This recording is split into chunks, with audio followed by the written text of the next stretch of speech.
8월 9일 금요일 에바다교회 오늘이 나눌 말씀 함께 나누겠습니다. 사도신경으로 신앙 고백 드리겠습니다. 나는 전능하신 아버지 하나님 천지의 창조주를 믿습니다. 나는 그의 유일하신 아들 우리 주 예수 그리스도를 믿습니다. 그는 성령으로 잉태되어 동정녀 마리아에게서 나시고 본디오 빌라도에게 고난을 받아 십자가에 못 박혀 죽으시고 장사된 지 사흘 만에 죽은 자 가운데서 다시 살아나셨으며 하늘에 오르시어 전능하신 아버지 하나님 우편에 앉아 계시다가 거기로부터 살아있는 자와 죽은 자를 심판하러 오십니다. 나는 성령을 믿으며 거룩한 공교회와 성도의 교제와 죄를 용서받는 것과 몸의 부활과 영생을 믿습니다. 아멘. 오늘 하나님께서 우리 가운데 주신 말씀은 요한복음 12장 1절부터 11절까지 말씀입니다. 요한복음 12장 1절부터 11절까지 말씀입니다. 우리 다 찾으셨으면 우리 함께 말씀 봉독하도록 하겠습니다. 6월절 엿새 전에 예수께서 베다니에 이르시니 이곳은 예수께서 죽은 자 가운데서 살리신 나사로가 있는 곳이라. 거기서 예수를 위하여 잔치할새 마르다는 일을 하고 나사로는 예수와 함께 앉은 자 중에 있더라. 마리아는 지극히 비싼 향유 곧 순전한 나드 한 근을 가져다가 예수의 발에 붓고 자기 머리털로 그의 발을 닦으니 향유 냄새가 집에 가득하더라. 제자 중 하나로서 예수를 잡아줄 가룟 유다가 말하되 이 향유를 어찌하여 300데나리온에 팔아 가난한 자들에게 주지 아니하였느냐 하니 이렇게 말하면 가난한 자들을 생각함이 아니요 그는 도둑이라 돈계를 막고 거기 넣는 것을 훔쳐가미러라. 예수께서 이르시되 그를 가만두어 나의 장래할 날을 위하여 그것을 간직하게 하라. 가난한 자들은 항상 너희와 함께 있거니와 나는 항상 있지 아니하리라 하시니라. 유대인의 큰 무리가 예수께서 여기 계신 줄을 알고 오니 이는 예수만 보기 위함이 아니요 죽은 자 가운데서 살리신 나사로도 보려 함이러라. 대제사장들이 나사로까지 죽이려고 모의하니 나사로 때문에 많은 유대인이 가서 예수를 믿음이러라. 아멘. 오늘 우리가 함께 살펴볼 말씀은 어제 오늘의 오늘 말씀을 통해 알아보았던 죽은 나사로를 살리신 이야기의 연장선상에서 일어나고 있는 사건입니다. 우리가 다 살펴보지는 않았지만 죽었던 나사로를 살리시기 위해 예수님께서는 베다니로 가셨고 그러나 그곳은 초상집이었습니다. 이미 죽은 나사로를 조문하기 위해 많은 사람들이 모여들었고 모두가 다 하나같이 나사로는 이미 완전히 죽었다고 여겼던 것이죠. 그건 마르다와 마리아도 마찬가지였는데요. 그런데 그때 예수님께서 나사로를 기적처럼 살리십니다. 이 일을 통해 그곳에 모여들었던 많은 사람들이 예수님을 믿게 되었고 이 일의 중심에 있던 마리아, 마르다, 그리고 나사로는 이제 완전히 예수님의 사람들이 되었던 것이죠. 이렇게 기적적으로 나사로의 가정과 그곳에 함께 하던 사람들은 순식간에 애곡의 현장에서 기쁨의 현장, 감격과 감탄의 현장이 됨을 경험하게 되는데요. 이후에 나사로의 가족들은 이런 놀라운 은혜, 곧 나사로를 살려주신 예수님께 감사를 표현하기 위해서 잔치를 준비하기로 합니다. 그리고 드디어 나사로의 집에서 기쁨의 만찬이 열리게 되는 것이죠. 그 상황이 오늘 우리가 읽었던 요한복음 12장 1절부터 11절까지의 배경적 상황이었습니다. 집안 전체가 너도 나도 할 것 없이 잔치 준비에 여념이 없었는데요. 마르다는 열심히 일을 했고 나사로는 예수님과 함께 앉아서 은혜의 담화를 나누며 모두가 기적 같은 시간을 보내고 있던 중이었습니다. 그렇게 만찬이 점점 더 기쁨으로 무르익어 가는 것 같았을 그때 전혀 예측하지 못한 돌발 상황 하나가 펼쳐지게 됩니다. 우리 오늘 말씀 3절 함께 읽어보도록 하겠습니다. 마리아는 지극히 비싼 향유 곧 순전한 나드 한 근을 가져다가 예수의 발에 붓고 자기 머리털로 그의 발을 닦으니 향유 냄새가 집에 가득하더라. 아멘. 오라버니 나사로를 살려주신 예수님께 너무나 감사했던 걸까요? 마리아는 예수님께로 나아가서 비싼 향유를 예수님의 발에 붓고 그것도 모자라서 자기의 머리로 그분의 발을 닦아드립니다. 그 향유는 굉장히 값이 나가는 것이었음을 뒤에 이어지는 유다의 이야기를 통해서 우리는 알 수 있는데요. 300데나리온, 오늘날로 말하면 한 사람의 1년 연봉 정도 되는 값의 향유를 예수님께 마리아는 깨뜨렸고 그분의 발을 닦아드렸던 것이죠. 순식간에 잔칫집 음식 냄새로 가득했던 집안이 이제 진한 향유 냄새로 가득하게 됩니다. 다르게 표현하자면 마리아의 예수님을 위한 기쁨의 헌신의 향기로 온 집안이 온통 진동하게 되는 것이죠. 그 향기가 예수님뿐만 아니라 한 사람을 더 자극하는데요. 바로 유다였습니다. 유다는 값비싼 향유를 예수님께 부어드리는 마리아의 행동에 못마땅하며 발끈합니다. 왜 이 비싼 향유를 가난한 자들을 위해 팔아서 나누어 주는 더 현명한 선택을 하지 못했냐는 것이 그의 말의 핵심이었죠. 유다는 그럴싸한 말로 포장해서 가난한 자를 위하는 척 했지만 실상 예수님께 드리는 이 마리아의 헌신과 드림이 얼마나 무가치하고 무모하고 바보 같은 행위였는지 비꼬며 쏘아대고 있는 것이었습니다. 그렇게 유다가 마리아를 나무랄 때, 헌신한 마리아를 나무랄 때요, 예수님이 유다를 가로막으시며 이렇게 마리아의 행동을 해석해 주시는데요. 우리 오늘 말씀 7절, 8절 우리 한 번 더 읽어보도록 하겠습니다.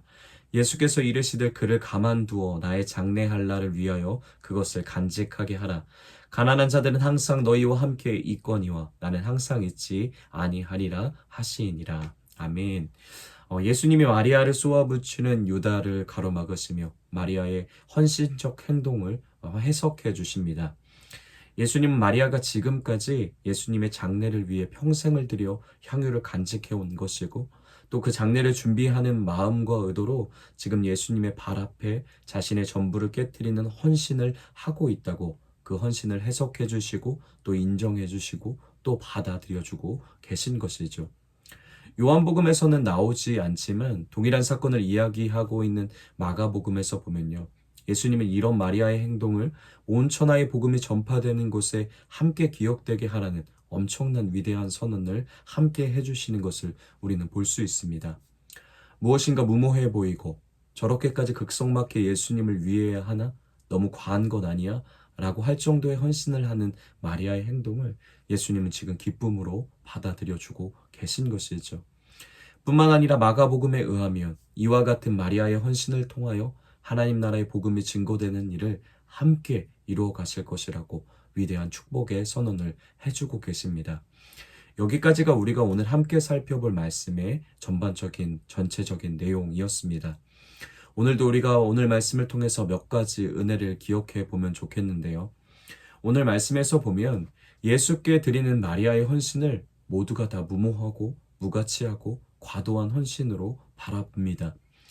그러함에도 마리아는 자기 존재의 가장 귀한 것, 사실 향유를 깨트린 것 같지만 그 행동은 자기 전 삶을 깨트려 주님 앞에 아름다운 향기로 올려드리는 행동이었습니다. 다들 그 헌신이 무가치하다고 해도 왜 그렇게까지 하냐고, 왜 그렇게까지 무모하게 하냐고, 차라리 더 눈앞에 보이는 의미 있는 일에 너의 삶을 드리고 조금 더 헌신하라고 손가락질해도 마리아는 오로지 자기 삶을 예수님의 발 앞에 깨뜨려 드렸던 것이죠. 그리고 그 자리가 오늘을 살아가는 우리가 우리의 삶을 깨뜨려야 하는 자리, 그리고 그 지점이 될 것입니다. 왜 그렇게 해야 할까요? 그것은 예수님이 먼저 그렇게 헌신해 주셨기 때문입니다. 자기의 삶을 그런 곳을 향해 드려주셨기 때문인 것이죠. 전혀 무가치한 곳을 향해, 전혀 의미 없는 대상을 향해, 그렇게까지 할 필요가 전혀 없는 존재를 향해, 바로 우리를 향해 예수님이 가장 귀한 자기의 생명을 깨뜨려 헌신해 우리에게 부어주셨기 때문입니다. 그 헌신으로 우리를 살리셨기 때문이죠.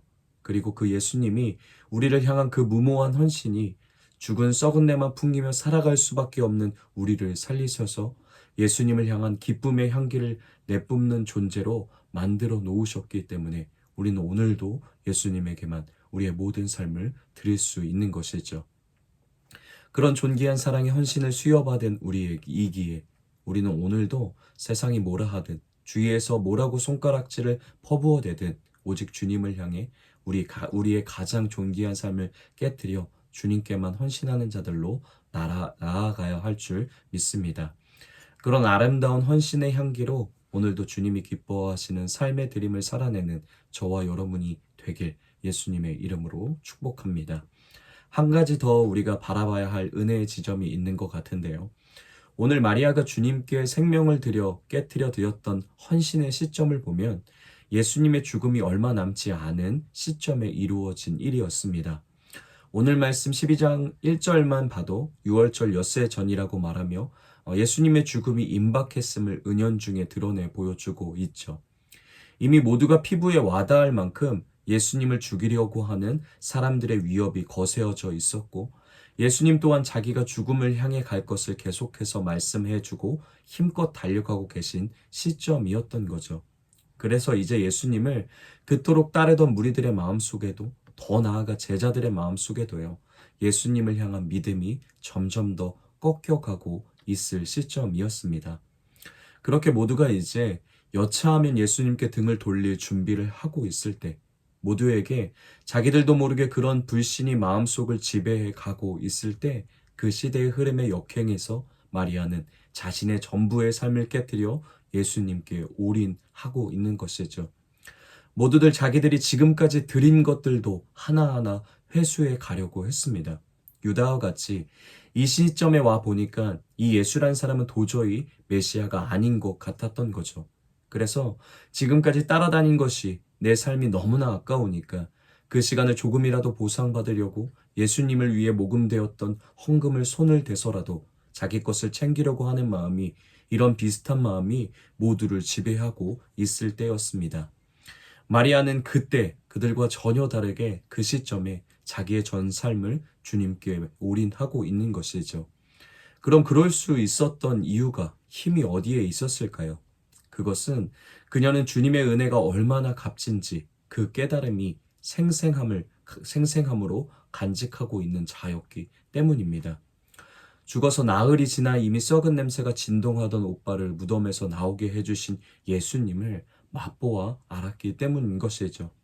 가장 중요하고 소중한 것을 잃어보았다가 다시 얻은 은혜를 통해서 예수님이 누구신지, 그분이 허락하신 은혜가 얼마나 값진지를, 그 가치를, 그 감사를, 그 감격을 생생하게 간직하고 있던 사람이 마리아였습니다.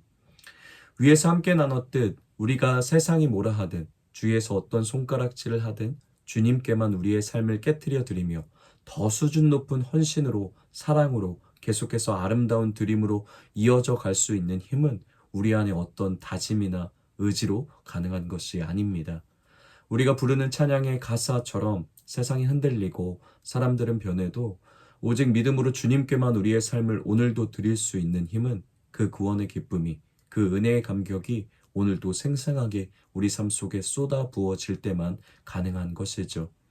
오늘 하루도 우리에게 이런 구원의 기쁨이, 감격이, 감사가 생생하게 주님께로부터 부어지는 은혜가 있길 소망합니다.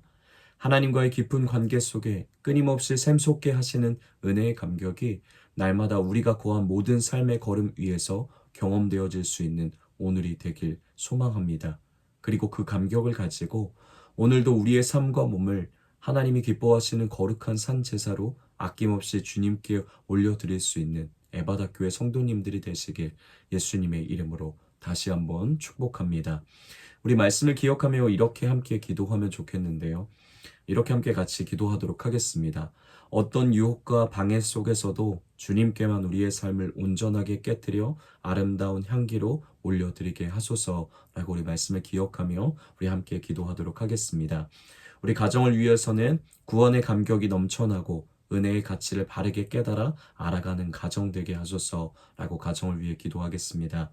우리 교회를 위해서는 예수님이라는 절대적인 가치 앞에 상대적인 세상의 가치를 언제든지 내려놓고 주님만 의지하고 사랑하는 교회 되게 하소서라고 우리 교회를 위해서 우리 함께 기도하도록 하겠습니다.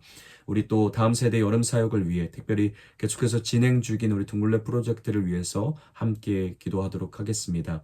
끝날 때까지 계속해서 하나님께서 지켜주시고 또 섬기시는 우리 이경 목사님과 또 참여하고 있는 우리 송승환 청소년을 위해 뿐만 아니라 여러 지역에서 함께 와서 지금 둥글레 프로젝트를 참여하고 있는 30명의 청소년들과 또 그들을 섬기는 스태프들 위해 하나님의 은혜가, 하나님의 사랑이, 하나님의 놀라운 감격이 가득 부어질 수 있도록 마지막까지 하나님께서 안전하게 또 지켜달라고 우리 함께 같이 둥글레 프로젝트를 위해 끝까지 기도하도록 하겠습니다. 또 안식월을 맞으신 우리 최청영 목사님을 위해서도 우리 계속해서 함께 중보하며 올려드리며 우리 함께 기도하도록 하겠습니다. 우리 세상을 위해서는 무더위 속에서 지침과 고됨을 경험하며 살아가는 세상 속에 하나님의 사람들을 통해 예수님의 안식과 쉼이 전해지게 하소서라고 우리 세상과 나라와 열방을 위해서 우리 함께 같이 기도하도록 하겠습니다. 우리 오늘 공동체의 기도는 우리 뉴드림 어린이를 위해서 우리 함께 같이 기도하도록 하겠습니다. 우리 개인의 기도 제목, 하나님을 더 믿고 싶습니다. 가정을 위한 기도 제목, 하나님 우리 가족이 아프지 않고 평화롭게 살게 해주세요. 삶의 현장을 위한 기도 제목, 우리 학교의 아픈 친구들이 다 낫게 해주세요. 교회를 위한 기도 제목은 교회의 많은 분들이 지금보다 예배를 더 열심히 드리게 해주세요. 사회와 나라, 온 세계를 위한 기도 제목은 하나님 우리 지구에는 예수님을 안 믿는 사람들이 있습니다. 하나님께서 지구에 있는 사람들이 모두 예수님을 믿게 해주세요. 이런 기도 제목을 갖고 있는데 우리 드림이를 생각하면서 우리 함께 같이 축복하며 예수님의 마음으로 함께 기도하며 나아가도록 하겠습니다. 또 각자의 기도 제목, 또 우리 가정의 기도 제목, 또 우리 공동체 지체들의 기도 제목, 또 나라와 열방을 위한 기도 제목, 하나님이 알게 하시고 하나님의 마음으로 품게 하시는 기도 제목을 간절하게 하나님 앞에 기도하시고 기도를 마치신 후에 각자의 자리에서 주기도문으로 모든 예배 마치도록 하겠습니다.